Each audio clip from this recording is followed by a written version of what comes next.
こんにちは、さきです。今日は日本文化とクリスチャンの信仰、そして礼拝の中にある意外な、共通点というか通ずる部分っていうのをシェアしたいなと思います。私の日本語のグループレッスンでは、日本人に福音を伝えたいから日本語について、そして日本の文化、日本人ね自身について学びたいっていう意欲的な生徒さんたちがいらっしゃるんですね。そういった精神を持って日本で宣教をした人が知ってる人も多いかと思うんですが、聖ニコライ日本大主教ですね。彼は1861年に北海道の函館に到着して、本格的に宣教を始めるまでに約8年間日本語、日本の歴史、仏教、神道、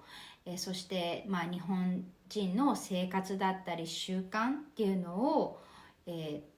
もうひたすら研究をし続けたと言われています。なぜなら彼は日本人にキリストを伝えたいなら、まず日本人について理解しなければならないっていうふうに思っていたからなんですね。そしてキリスト教っていうのはロシアのでも、ヨーロッパのものでもなくって、全ての人にとって真理である。だからこそ、その日本に外国人のための教会を建てるんではなくって、教会っていうのは日本人自身の教会にならなければならないっていう考えをすごく大切にしていたんですね。そして彼は日本語を学んで、日本人と接して日本の文化を学ぶ中で、彼の日本での日記にこんな風に書いています。日本人は礼儀正しく義務と名誉を重んじる民族である。この民族は宗教を理解する能力を持っている。他にも、仏教は長い間日本人にとって乳母のような役割を果たしてきた。それは人々に互いへの愛やこの世の虚しさを教え、真理を受け入れる準備をさせてきた。このように書いているんですね。以前このチャンネルでも日本人の信仰ってどういったものなのかっていうのをお話ししたことがあるんですが、私自身もこのクリスチャンの信仰とか礼拝っていうのが日本人の習慣やあと感覚に通ずる部分があるなって感じるようになったので、今日はそれをシェアさせてもらおうと思います。特に聖ニコライのような精神で日本人に福音を伝えたいと思っている方々にとって、少しでも役に立つ動画になったらいいなと思います。一つ目の通ずるなと思う部分は自然への敬意ですね。日本の文化では山とか川、森、海とか、その自然を見た時に神様を感じたり、そこに神聖さを感じたりする文化があります。神道の考えではその山とか森、海とか、木とかそれぞれの場所にさまざまな神様がいるって考えられているんですね。なので、その自然のあらゆるところに神社が存在するわけです、それぞれの神様を祀る神社が存在するわけですね。私たちクリスチャンもこの、壮大な自然を見た時にそれを作られた創造主の存在っていうのを思い起こされるわけですよね。ただ違うのは、私たちは三位一体の唯一の神様がそれら全てを創造されたと信じていて、そして自然っていうのは神様の栄光、知恵、愛、善、美っていうのを表すものっていうふうに信じているわけですよね。2つ目の通ずるなって思う部分っていうのは、共同体での礼拝っていうのを重んじるっていうところです。日本では神社とかお寺に人々が集まって祈りとか感謝を捧げる、その時間っていうのを大切にします。で、信仰っていうのは個人の中だけではなくって、こう共同体の中で形作られるものっていうふうに考えているわけですね。クリスチャンも兄弟姉妹で集まって、で神様に祈りを捧げるっていうことを大切にしていますよね。正教会ではこう毎週日曜日に聖体礼儀があって、そこで私たちはイエス様の体と血に預かるわけですが、それってこう神様と結ばれるのと同時に兄弟姉妹とも共同体として結ばれるわけですよね。こういうふうに個人のこう信仰だけではなく共同体として神様を礼拝するっていう点は、その日本の文化とそのクリスチャンのその教会にもすごく共通していることだなと思います。3つ目の通ずる部分っていうのは、静けさの中で自分の内面と向き合う、そのことを大切にしているっていうところですね。日本の文化には静けさをこう大切にする伝統っていうのがあります。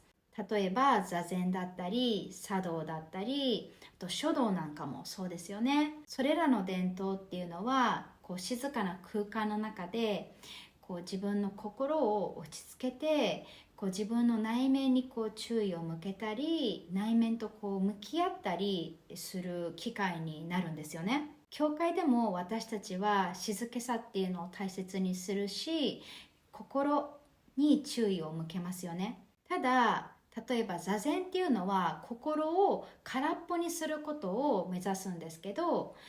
クリスチャンが静けさの中でこう自分の心を見つめる時っていうのは、それは神様に向かうためですよね。神様に心を開くために静けさっていうのを大切にして内面を見つめるわけですね。4つ目の通ずるなと思う部分は、敬意を込めたお辞儀です。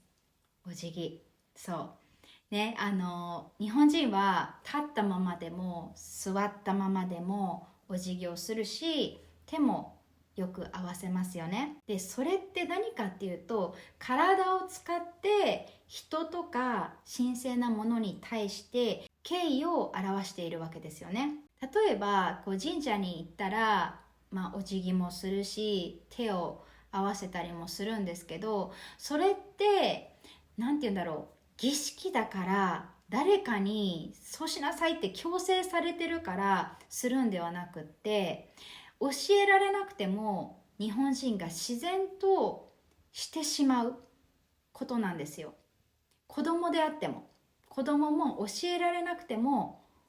自然とそうしてしまうんですよね。で、なぜそれが起きるかっていうと、日本人のこう感覚として心の姿勢を体に表すっていうことが当たり前になっているからだと思うんですね。日本人っていうのは敬意とか感謝の気持ちっていうのをキスとかハグとかで表すんではなくって、基本的にですけどまず礼なんですよ。まずお辞儀なんですよね。例えばね、コンビニでお金を払って店員さんが商品を渡してくれました。受け取るときに私はありがとうございますってこうありがとうございますってこう動かずに言うんじゃなくって、もう体も一緒に自然とありがとうございますって言って物を受け取るんですね。で、それって形式だからルールだからやってるんじゃなくて、心の中でありがとうっていう気持ちが湧きました。もう自然と体がね、その心を表してしまうわけですよ。皆さんもね、日本に行ったら見たことあるかもしれないんですけど、サラリーマンの人がね、電話ですみませんでしたって言ってる時に、体も一緒にすみませんでしたって言ってる人多いんですよ。で、それってなんでかって言ったら、ルールだからじゃなくって、すみませんでしたっていう心が体にこう自然と現れてしまうんですよね。そう、だからそうなってる。心の姿勢が体に現れているんですよね。で、私の言ってる正教会でもその体を使った礼っていうのはとても大切にされていて、でそれは単なる儀式じゃなくって、心と体を使って神様を礼拝するっていうことなんですよね。で、特に私のようなそのバックグラウンド、カルチャーの中で育っている人からすると、神様にお辞儀をするなんて全く違和感がないことなんですよね。だって電話越しでも頭下げるんですもん。神様に頭が下げれないわけがないんですよね。そう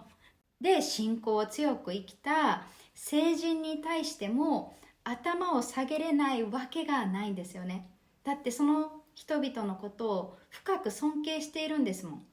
下げれないわけがないです。電話越しでも誰にでもね、ありがとうとかリスペクトが湧いた時、敬意が湧いた時に頭を下げる文化で育っているので、だから神様を愛して尊敬しているなら、その敬意、その愛っていうのが